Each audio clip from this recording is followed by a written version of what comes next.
I bid you all good morning, good evening, and good night to wherever you be watching this transmission. Tis I, Mike Martins. Guys, thanks for joining me for another video, important video. And I think I got my radar or my focus is set on Canada now.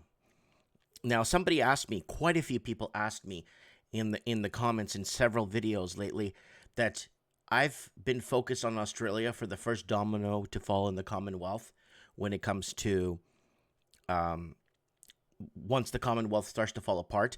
A lot of the countries like New Zealand, Australia, the United Kingdom, Canada, Western United States, like Western coast of the United States, and New York, Illinois, and Massachusetts have been completely bought out, foreign investing, tons of cash rolling in, money laundering, and then with the whole low interest rates fueling a bubble that should have been corrected. It's never been corrected in Canada. In 2007 and 8, the rest of the Commonwealth watched America basically go into panic mode while Canada and Australia and all the other countries just lowered their rates to adjust to the current economic conditions.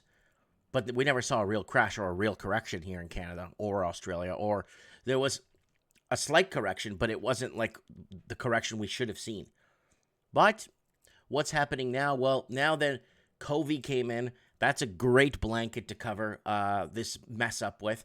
We're in a pandemic. Well, I don't know. It's just too perfect. It's too perfect of a coincidence, or it's planned, or I'm gonna leave that up to you guys to make your decision on. So now let's go over to the article scan here real quick. I kind of want to throw this video. Let me just kind of stretch this out for you guys here. Guys, don't forget to subscribe to the channel. I don't get a lot of people subscribe to it, and in comparison to other channels that have been out for less than 6 months. So I've been doing this for many years. So if you guys want to join us on our live chats on our 2 live streams every week. Okay, new closures will be fatal for thousands of small businesses, advocates warns. Okay, so now what's going on here? This is in Canada now, okay? And that's where my eye is now set on Canada as the first domino to fall in the Commonwealth. Because we were already in a massive small business major issue before COVID. And I'm going to open that up for you guys right now to see.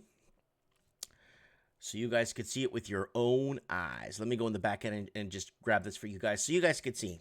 Like I'm not making this up. And there's actually major issues happening, and there's a quadrillion moving parts. Let's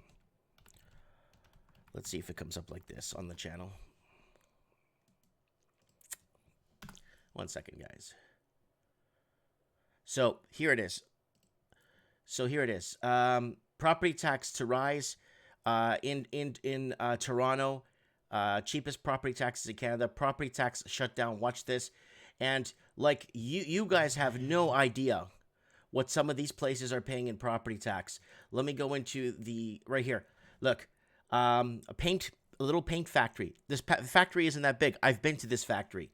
Property taxes on West Broadway increased 12% from to $209,000 from $187,000 between 2017 and 2018.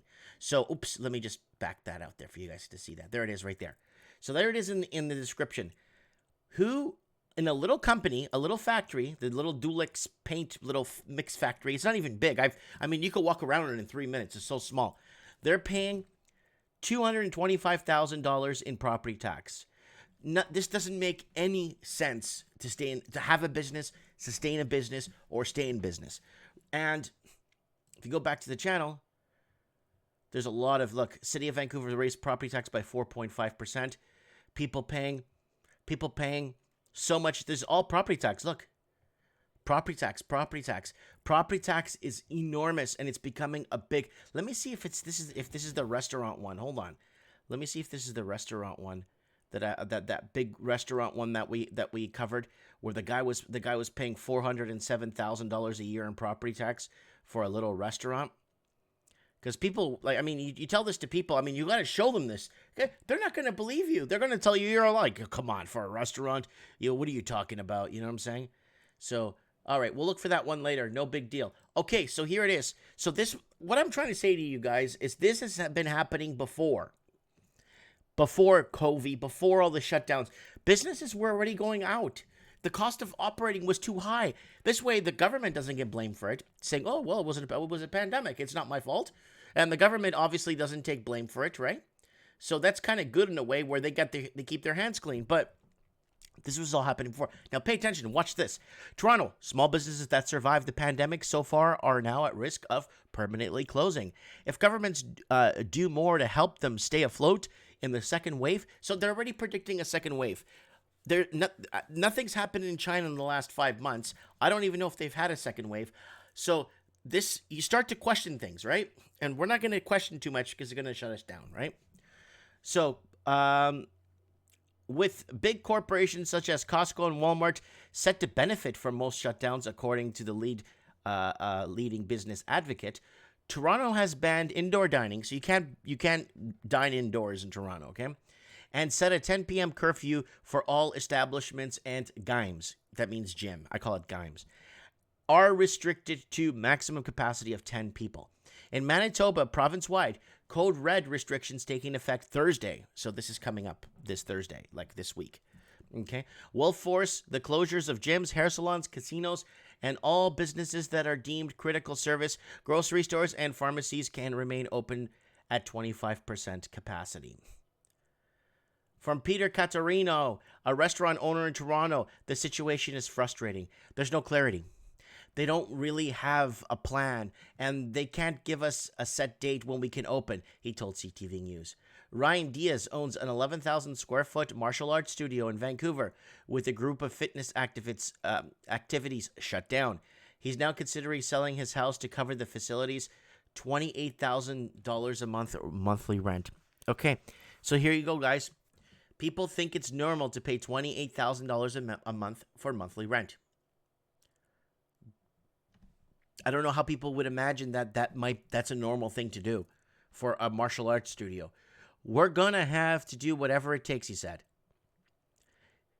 The new restrictions come as Canada has constantly broke its daily caseload of records over the past weeks, with Ontario and Quebec regularly reporting more than 1,000 cases per day. So I'm not understanding how these cases, so I'm not going to get into this, how they're tested. I don't even know, and I don't think it's possible.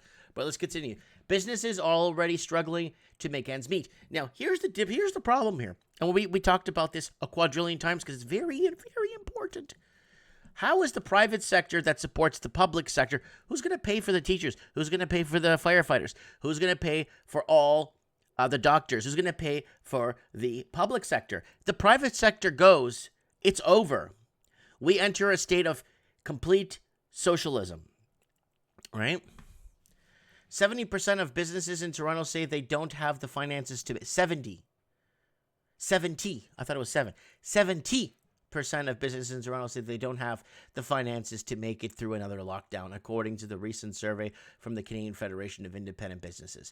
The impact of these firms of having to remain closed for an extended period of time is for many going to be fatal. CFIB President CEO Dan Kelly told CTV News on Channel on Wednesday. The CFIB released a new report in July that estimated 158,000 small businesses and medium-sized businesses at risk of closing today.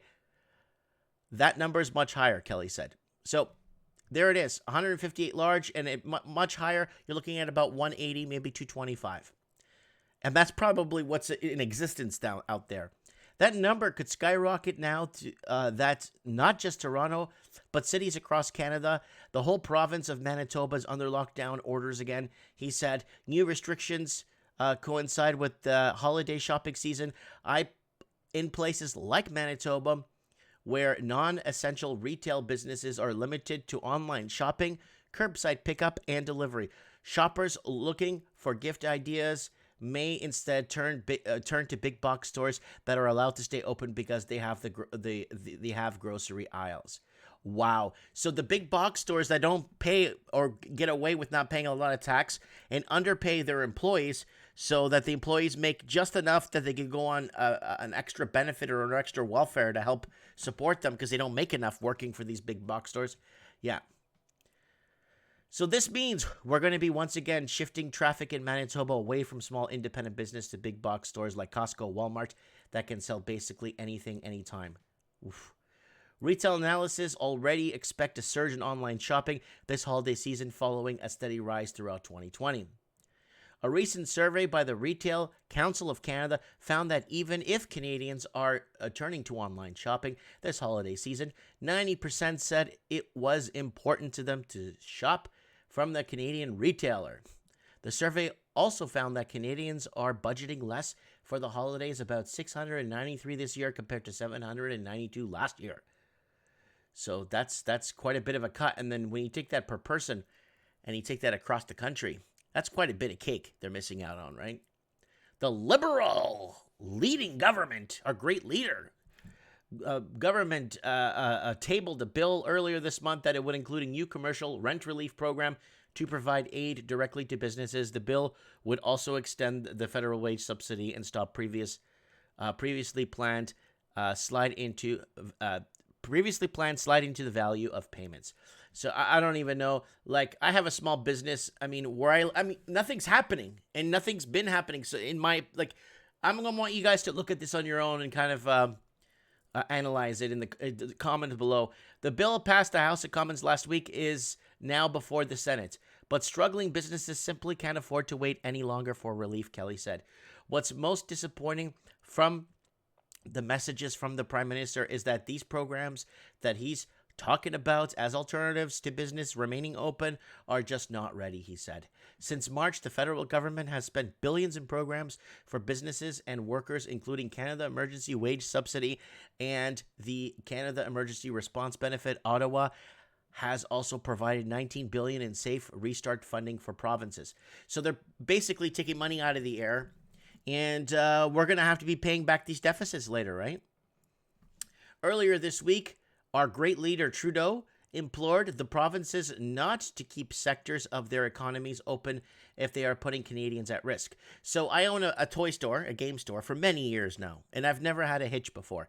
Now, obviously, I'm not going to be able to stay open again. I already closed last time for my store for 12 weeks, and I didn't take a cent in any of that referral money or support money because I don't need it.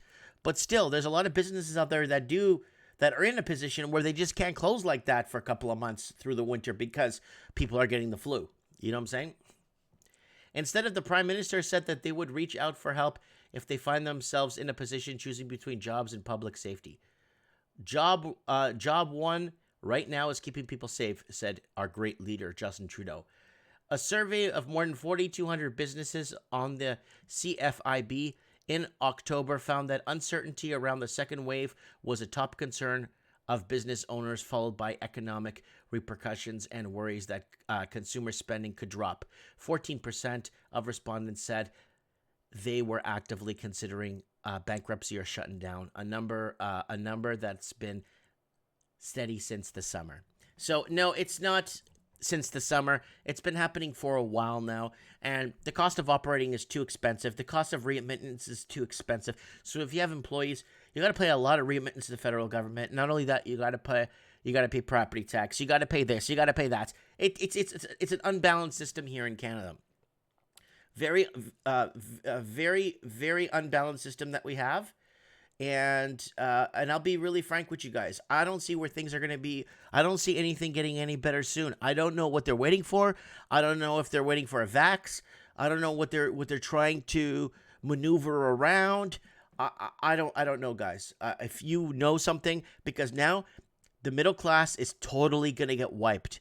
Before, you got people working, in public sector, private sector jobs, losing jobs here, losing jobs, gaining another job later, maybe getting a cut in pay, blah, blah, blah, maybe moving out of town, getting a cut in pay. Now, this is crippling the entire country from coast to coast.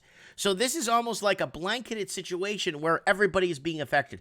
So now the private sector goes, how would they fund the public sector? That's the scary part. Where would they get the funding if the private sector pays for all these people to have these HR jobs, the 5,000 HR members in the Parliament of Canada with 30 people and 30 workers and 5,000 HR members, right?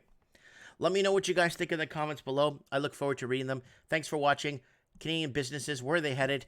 Same thing across the Commonwealth. Second wave, like I know Australia went through a second wave already.